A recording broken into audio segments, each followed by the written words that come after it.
Frances Perkins Wilson was an American sociologist and workers' rights advocate who served as the U.S. Secretary of Labor from 1933 to 1945, the longest serving in the position, and the first woman appointed to the U.S. Cabinet. As a loyal supporter of her friend, Franklin D. Roosevelt, she helped pull the labor movement into the New Deal coalition. She and Interior Secretary Harold Ickes were the only original members of the Roosevelt cabinet to remain in office for his entire presidency. During her term as Secretary of Labor, Perkins executed many aspects of the New Deal, including the Civilian Conservation Corps, the Public Works Administration and its successor the Federal Works Agency, and the labor portion of the National Industrial Recovery Act. With the Social Security Act she established unemployment benefits, pensions for the many uncovered elderly Americans,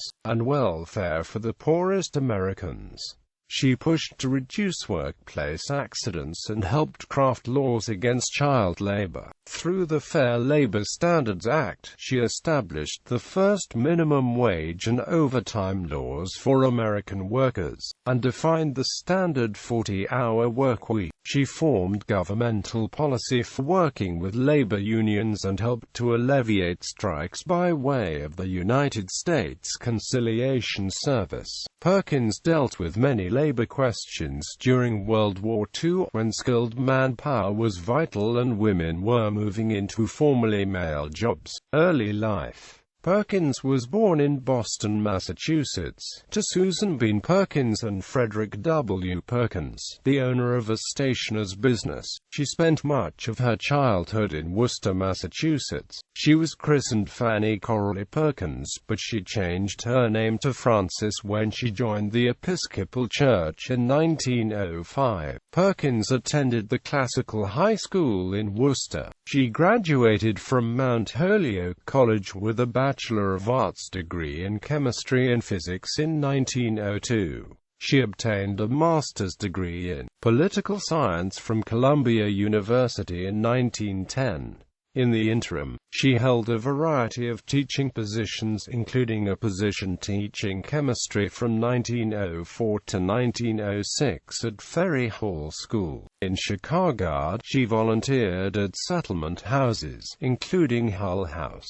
In 1918 she began her years of study in economics and sociology at the University of Pennsylvania's Wharton School. Life and career. Before the cabinet position, she achieved statewide prominence as head of the New York Consumers League in 1910 and lobbied with vigor for better working hours and conditions. Perkins also taught as a professor of sociology at Adelphi College. The next year, she witnessed the tragic Triangle Shirtwaist Factory fire, a pivotal event in her life. It was because of this event that Frances Perkins would leave her office at the New York Consumers League and become the executive secretary for the Committee on Safety of the City of New York. In 1913, Perkins married New York economist Paul Caldwell Wilson. She kept her birth name, defending her right to do so in court. The couple had a daughter, Susanna. Both father and daughter were described by biographer Kirsten Downey as having manic-depressive symptoms. Wilson was frequently institutionalized for mental illness.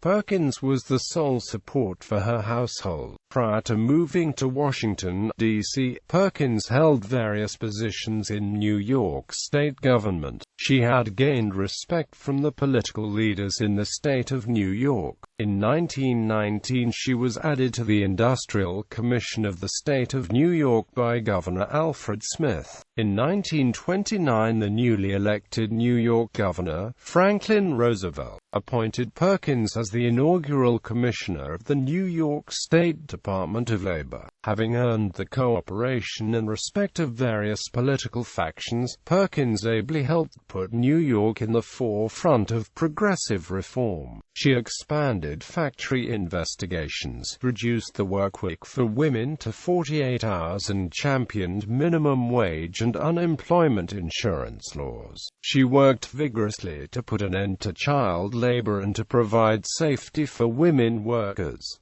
Cabinet career. In 1933, Roosevelt appointed Perkins as Secretary of the Department of Labor, a position she held for 12 years, longer than any other Secretary of Labor. She became the first woman to hold a cabinet position in the United States and thus became the first woman to enter the presidential line of succession. With few exceptions, President Roosevelt consistently supported the goals and programs of Secretary Perkins. As Secretary of Labor, Perkins played a key role in the cabinet by writing New Deal legislation, including minimum wage laws. Her most important contribution, however, came in 1934 as chairwoman of the President's Committee on Economic Security. In this post, she was involved in all aspects of the reports, including her hand in the creation of the Civilian Conservation Corps and the Shishi camps. Perkins also drafted the Social Security Act of 1935.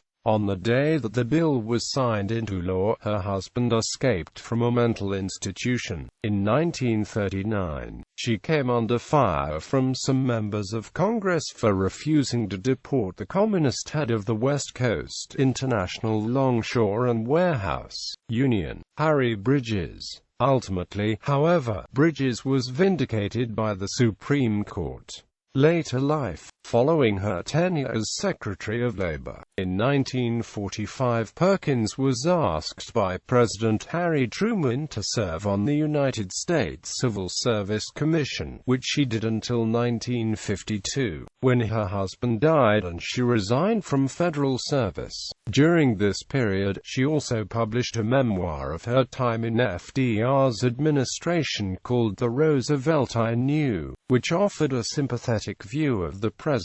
Following her government service career, Perkins remained active as a teacher and lecturer at the New York State School of Industrial and Labor Relations at Cornell University until her death in 1965 at age 85. At Cornell she lived at the Telluride House, where she was one of the intellectual community's first female members. Kirsten Downey, author of The Woman Behind the New Deal, The Life of Frances Perkins, FDR as Secretary of Labor and His Moral Conscience, dubbed her time at the Telluride House probably the happiest phase of her life.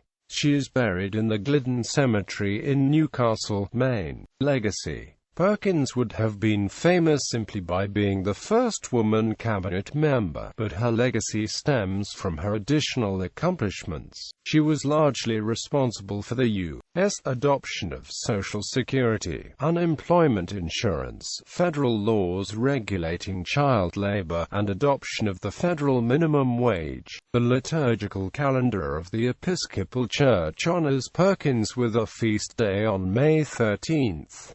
She was the winner of the Golden Halo in Lent Madness 2013, an educational tool hosted by Forward Movement Publications featuring the saints of the calendar of the Episcopal Church. In 1967, the Telluride House and Cornell University's School of Industrial and Labor Relations established the Frances Perkins Memorial Fellowship. In 2015, Perkins was named by Equality Forum as one of the 31 icons of the 2015 LGBT History Month. Character in historical context. As the first female member of the presidential cabinet, Perkins had an unenviable challenge. She had to be as capable, as fearless, as tactful, as politically astute as the other Washington politicians. In order to make it possible for other women to be accepted into the halls of power after her, Perkins had a cool personality, which held her aloof from the crowd. although on one occasion she engaged in some heated name-calling with Alfred P. Sloan, the chairman of the board at General Motors. During a punishing United Auto Workers strike, she called him up in the middle of the night, and called him a scoundrel and a skunk for not giving in to the union's demands. "You don't deserve to be counted among decent men. You'll go to hell when you die." Sloan's late-night response was one of irate indignation. Her results indicate her great love of workers and lower-class groups, but her Boston upbringing held her back from mingling freely and exhibiting personal affection. She was well-suited for the high-level efforts to effect sweeping reforms, but never caught the public's eye or its affection. Memorials and monuments. The Frances Perkins Building, that is the headquarters of the U.S. Department of Labor in Washington, D.C., was named in her honor in 1980. The Frances Perkins Center is a non-profit organization located in Damariscotta, Maine. Its mission is to fulfill the legacy of Frances Perkins through educating visitors on her work and programs, and preserving the Perkins family homestead for future generations.